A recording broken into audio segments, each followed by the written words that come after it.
Hello friends, welcome to ISS platform. आज अब 4th of August and 4th of August के करेंगे हम current affair from the Hindu, Indian express और PIB. चलो लेक्चर स्टार्ट करते हैं। देखो, ये वीडियो दिन में 12 बजे रेगुलर आता है, याद रखना, नोट कर लीजिए।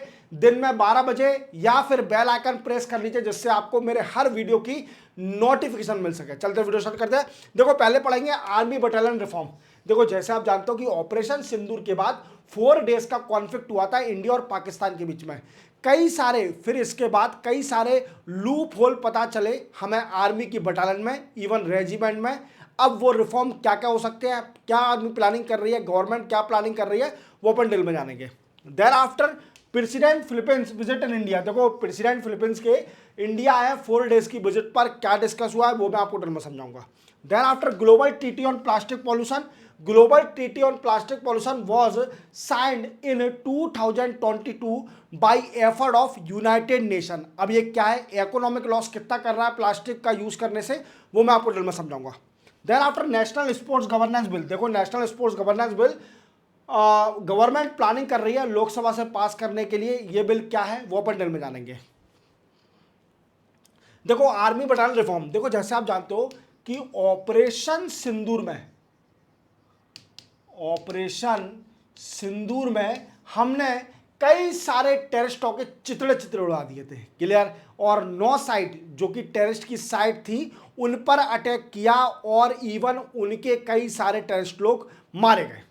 बट इसी बात का, जैसे आप जानते हो कि वहां पाकिस्तान में क्या होता है कि पाकिस्तान में जो रियल गवर्नमेंट होती है वो गवर्नमेंट नहीं चलाती है। गवर्नमेंट कौन चलाते हैं? या तो फिर आर्मी चलाएगी या फिर आर्मी को फंड वीकेंड से सपोर्ट करेगी कौन? टेररिस्ट ऑर्गेनाइजेशन जैसे लश्कर-ई तैयबा, क्लियर। और जो रिस्पॉन्सिबिलिटी ली थी इसकी पहलगाम अटैक की, वह क्या नाम है उसका, front, I forget that particular name of, resistance front, okay. तो इसी ने क्या किया कि ये लोग चलाते हैं पाकिस्तान में। ऑपरेशन सिंदूर के बाद जब कई सारे टेररिस्ट मरे तो क्या कह सकते हैं हम, एक टर्मिनोलॉजी बोल सकते हैं कि जेलस फील हुआ पाकिस्तान गवर्नमेंट को कि जो हमें फंड रेस कर रही है टेररिस्ट एक्टिविटी करके, इलीगल एक्टिविटी करके, उन लोगों को मार दिया। आपने हमारा सोर्स ऑफ इनकम बंद कर दिया। और सोर्स ऑफ इनकम बंद करते ही 4 डेज का कॉन्फ्लिक्ट स्टार्ट हुआ। 4 डेज का कॉन्फ्लिक्ट चला किसमें? इंडिया एंड पाकिस्तान में।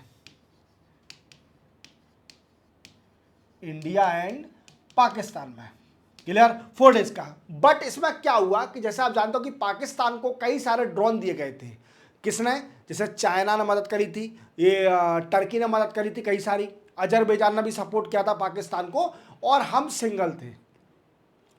तो ये ड्रोन आए थे कई सारे, हमने इवन S-400 से कई सारे ड्रोन को डिस्ट्रॉय भी किया। बट एक चीज का पता चला, क्या पता चला? जो हमारी आर्मी की बटालियन है, क्या है, आर्मी की बटालियन है, उसमें कई सारे लूप होल पता चले। क्या पता चला?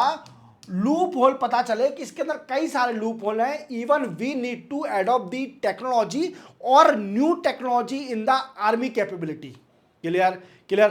तो ये चीज का पता चला। बट इसी को देखते हुए आर्मी ने बोला कि हम भी अब ऐसा करेंगे कि हम भी अपनी आर्मी बटालियन, इवन जितने भी रेजिमेंट हैं, इन सभी में न्यू टेक्नोलॉजी को अडॉप्ट करेंगे, इवन ट्रेन करेंगे आर्मी के पर्सन को कि वो उसको रिपेयर इवन मैनेज भी कर सके। समझते अपन। देखो, सबसे पहले उन्होंने बोला कि आर्मी जो है, आर्मी के अंदर क्या करा जाएगा, जितने भी बटालियन और we can say light combat battalion, light combat battalion के अंदर क्या करा जाएगा? ड्रोन और अनमेन्ड एरियल व्हीकल, अनमेन्ड लिख देता हूं मैं, अनमेन्ड एरियल व्हीकल का इंडक्ट किया जाएगा। Even counter UAV, counter UAE का भी यूज करा जाएगा। वी कैन से अगर दूसरे ड्रोन आते हैं एनिमी के तो उसको हम डिस्ट्रॉय भी कर सकें, क्लियर। इसी के साथ इन्होंने बोला कि लाइट कॉम्बैक्ट बटालियन को भी एनहांस किया जाएगा। इवन जो क्या नाम दिया है, भैरव, भैरव है, इसको लाइट कॉम्बैक्ट को भैरव को 30 बोला है कि 30 बटालियन इस तरह की सेटअप करी जाएगी। कितनी? 30 बटालियन सेटअप करी जाएंगी, जिसमें कंप्राइज ऑफ हर बटालियन में 250 पर्सनल होंगे। क्लियर? 250 पर्सनल होंगे जिनको कैपेबिलिटी भी सिखाई जाएगी, स्ट्राइक कैपेबिलिटी। क्या? स्ट्राइक कैपेबिलिटी को भी एनहांस किया जाएगा इन आर्मी जितने भी बटालियन हैं, कैपेबिलिटीज। इवन जितने भी रेजिमेंट है, even we can say integrated regiment,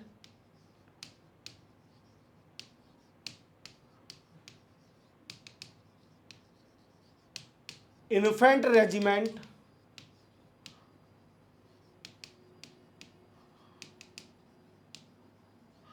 engineering regiment,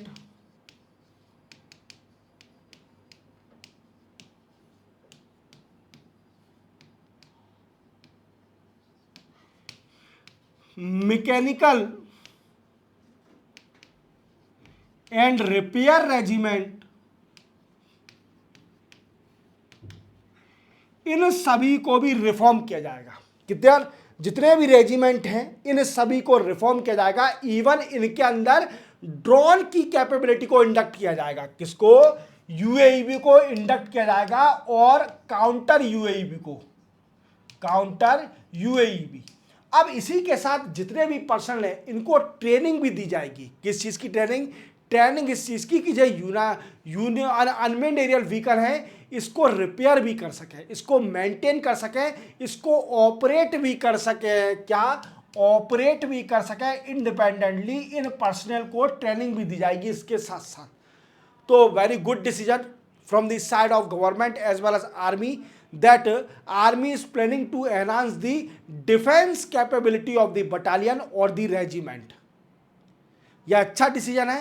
अगर कोई भी हम आगे फ्यूचर में ऐसी कोई भी सिचुएशन क्रिएट होती है, same situation as 4 days conflict between India and Pakistan, तो हम बिल्कुल तैयार रहें। इवन हमें पता चला, हमारे लूपहोल पता चले कि हमारे इंडिया में अनमेन्ड एरियल व्हीकल जितने भी आ रहे हैं इनको भी, इनसे भी बचने के लिए इंडिया की कैपेबिलिटी को एनहांस करना पड़ेगा, डिफेंस कैपेबिलिटी को एनहांस करना पड़ेगा। इवन अनमेन्ड एरियल व्हीकल और counter unmanned aerial vehicle should be inducted in every regiment and all officer would be train to operate the unmanned aerial vehicle independently.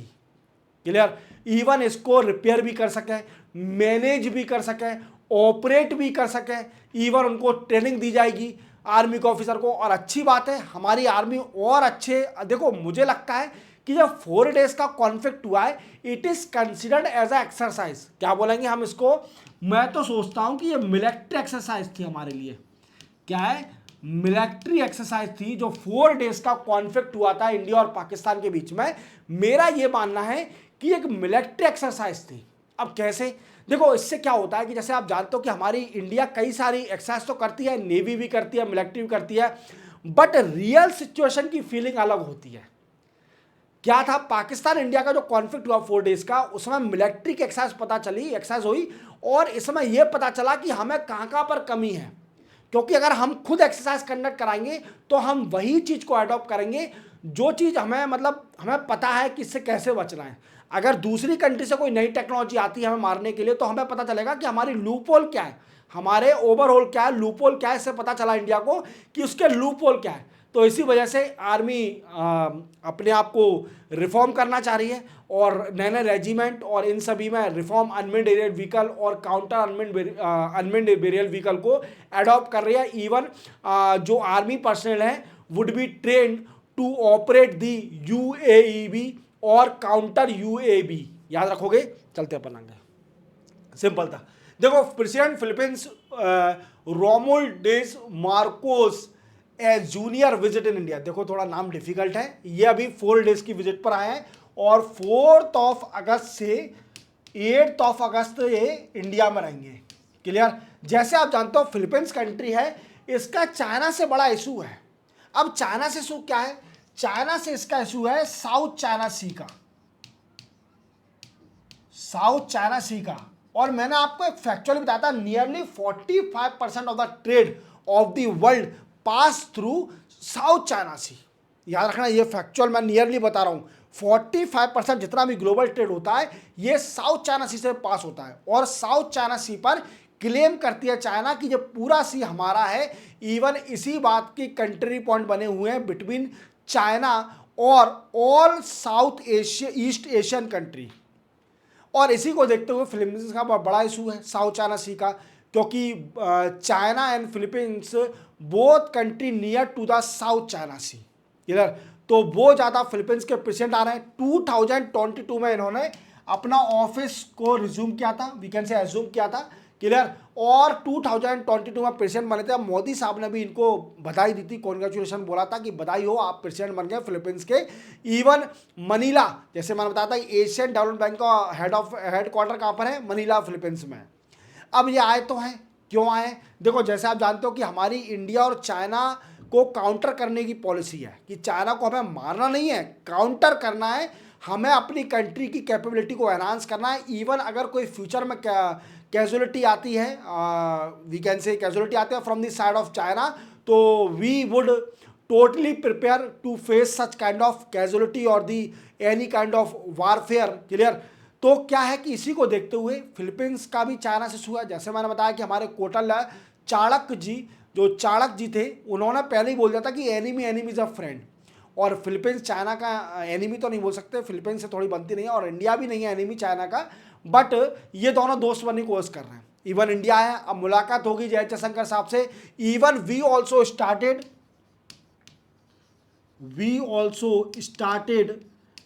Naval exercise, हमने एक Naval exercise भी करी थी Philippines के साथ इन साउथ चाइना सी। कहां पर? साउथ चाइना सी में, जिसका चाइना ने ऑब्जेक्शन भी उठाया था कि South China Sea is a integral part of China, so why both country enter the South China Sea to conduct the naval exercise.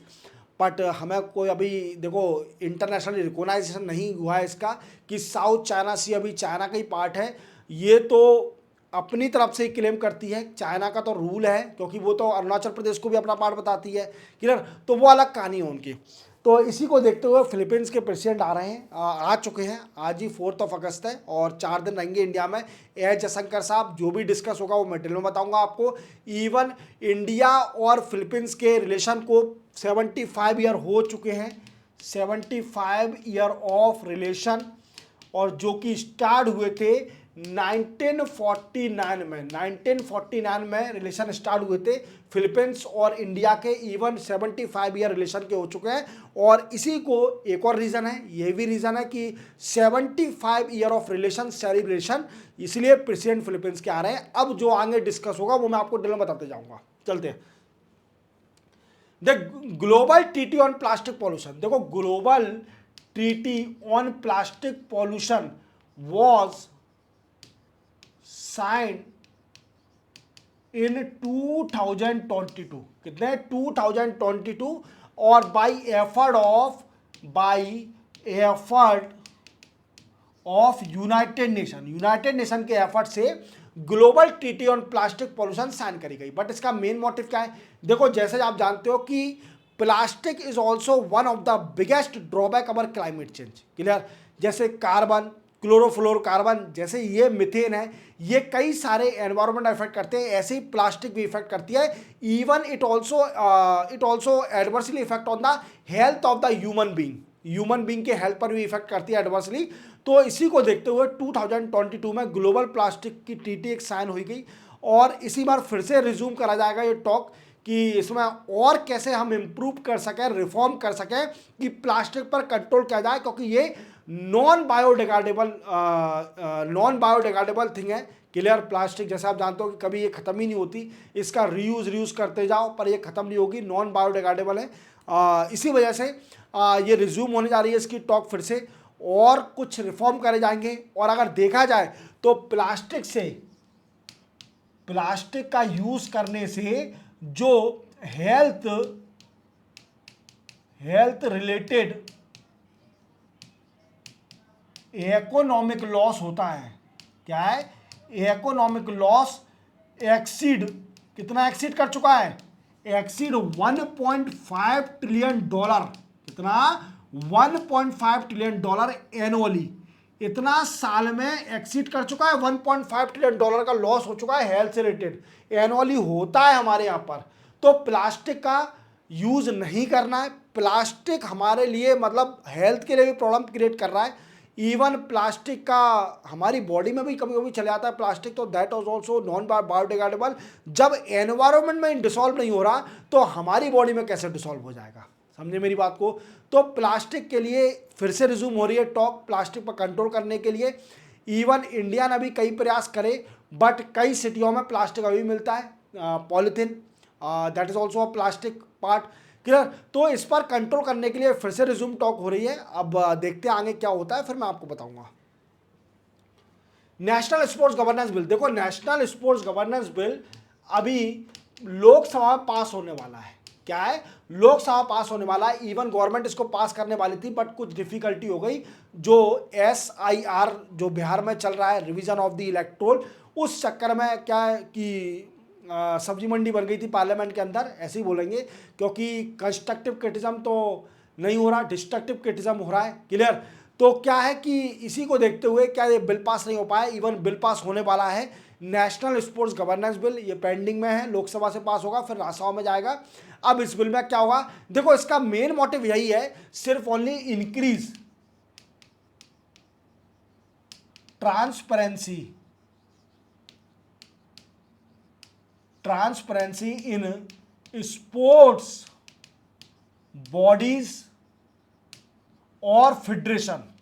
देखो जितने भी स्पोर्ट्स के फेडरेशन और बॉडी हैं, उन सभी में ट्रांसपेरेंसी को एनहांस करना, इसी का एम है मेन स्पोर्ट्स बिल का। क्लियर, जो नया बिल आया। इवन अभी इसमें डिटेल में नहीं पता है, डिटेल में कब पता चलेगा, जब ये बिल पास हो जाएगा। इवन पता है कुछ चेंजेस हो सकते हैं, स्टैंडिंग कमेटी ने कुछ बोल दिया हो चेंजेस का, बट ये बिल पास होगा, क्या क्या होता है फाइनलाइज, वो मैं आपको डिटेल में समझा दूंगा। इवन अभी एक और बिल पेंडिंग में है, anti doping bill. Anti doping bill, जैसे आप जानते हो कि स्पोर्ट्स में कई सारे ड्रग्स लेके स्पोर्ट्स खेलते हैं, तो उससे इक्वालिटी नहीं रहती है।